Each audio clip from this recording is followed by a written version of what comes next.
that benefited the top 1% of Americans. The American Rescue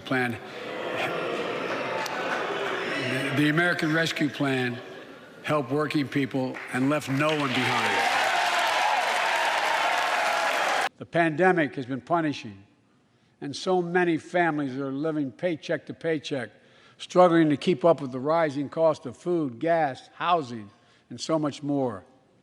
I understand, like many of you did. My dad had to leave his home in Scranton, Pennsylvania to find work. So like many of you, I grew up in a family when the price of food went up, it was felt throughout the family. It had an impact. That's when one of the first things I did as president was fight to pass the American Rescue Plan. Because people were hurting, we needed to act, and we did. Few pieces of legislation have done more at a critical moment in our history to lift us out of a crisis. It fueled our efforts to vaccinate the nation and combat COVID-19, delivered immediate economic relief to tens of millions of Americans. It helped put food on the table. Remember those long lines of cars waiting for hours just to get a box of food put in their trunk? It cut the cost of health care insurance. And as my dad used to say, it gave the people just a little bit of breathing room. Unlike the $2 trillion tax cut passed in the previous administration that benefited the top 1% of Americans, the American Rescue Plan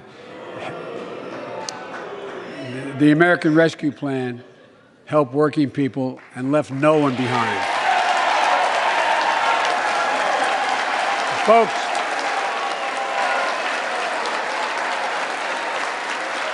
and it worked. It worked.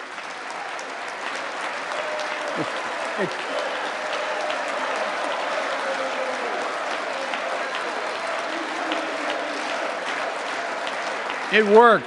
We created jobs, lots of jobs. In fact, our economy created over 6.5 million new jobs just last year. More jobs in 1 year than ever before in the history of the United States of America. In the battle between democracy and autocracies, democracies are rising to the moment, and the world is clearly choosing the side of peace and security. This is the real test, and it's going to take time. So let us continue to draw inspiration from the iron will of the Ukrainian people. To our fellow Ukrainian Americans who forged the deep bond that connects our two nations, we stand with you. We stand with you. Putin may circle Kyiv with tanks, but he'll never gain the hearts and souls of the Iranian people. He'll never extinguish their love of freedom, and he will never weaken the resolve of the free world. I'll be honest with you, as I always promised I would be. A Russian dictator invading a foreign country has cost around the world. And I'm taking robust action to make sure the pain of our sanctions is targeted at the Russian economy and that we use every tool at our disposal to protect American businesses and consumers. Tonight, I can announce the United States has worked with 30 other countries to release 60 million barrels of oil from reserves around the world. America will lead that effort, releasing 30 million barrels of our own strategic petroleum reserve. And we stand ready to do more if necessary, united with our allies. These steps will help blunt gas prices here at home, but I know news about what's happening can seem alarming to all Americans. But I want you to know we're going to be okay. We're going to be okay. Children were also struggling before the pandemic, bullying, violence, trauma, and the harms of social media. As Frances Haugen, who is here tonight with us, has shown, we must hold social media platforms accountable for the national experiment they're conducting on our children for profit.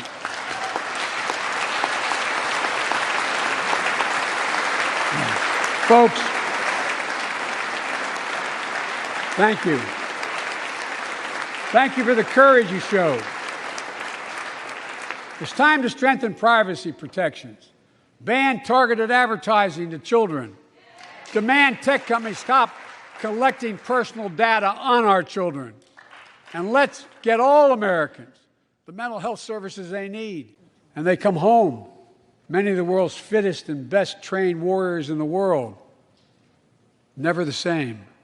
Headaches, numbness, dizziness. a cancer that would put them in a flag-draped coffin. I know. One of those soldiers was my son, Major Bo Biden. Folks, if we are to advance liberty and justice, we need to secure our border and fix the immigration system.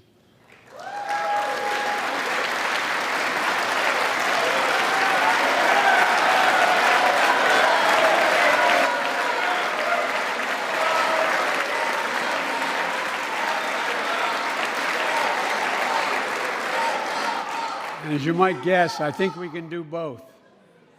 At our border, we've installed new technology like cutting-edge scanners to better detect drug smuggling. We've set up joint patrols with Mexico and Guatemala to catch more human traffickers. We're putting in place dedicated immigration judges in a significant larger number so families fleeing persecution and violence can have their cases heard faster, and those who don't legitimately hear can be sent back. We're screening, we're securing commitments and supporting partners in South and Central America to host more refugees and secure their own borders. We can do all this while keeping lit the torch of liberty that has led a generation of immigrants to this land, my forebears and many of yours. Provide a pathway to citizenship for dreamers, those with temporary status, farm workers, essential workers. Revise our laws so businesses have workers they need and families don't wait decades to reunite.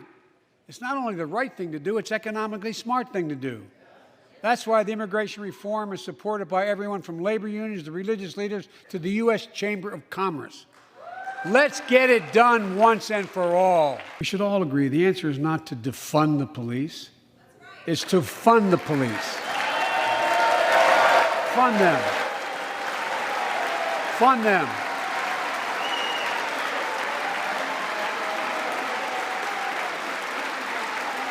Fund them with resources and training. Resources and training they need to protect our communities. I ask Democrats and Republicans alike to pass my budget and keep our neighborhoods safe. And we'll do everything in my power to crack down on gun trafficking, of ghost guns that you can buy online, assemble at home, no serial numbers, can't be traced. I ask Congress to pass proven measures to reduce gun violence. Pass universal background checks. Why should anyone on the terrorist list be able to purchase a weapon? Why? Why? And folks, ban assault weapons with high-capacity magazines that hold up to 100 rounds. You think the deer are wearing Kevlar vests? Look, repeal the liability shield that makes gun manufacturers the only industry in America that can't be sued. The only one. Imagine had we done that with the tobacco manufacturers. These laws don't infringe on the Second Amendment. They save lives. The most fundamental right in America is the right to vote and have it counted. And look, it's under assault. In state after state, new laws have been passed, not only to suppress the vote, we've been there before, but to subvert the entire election.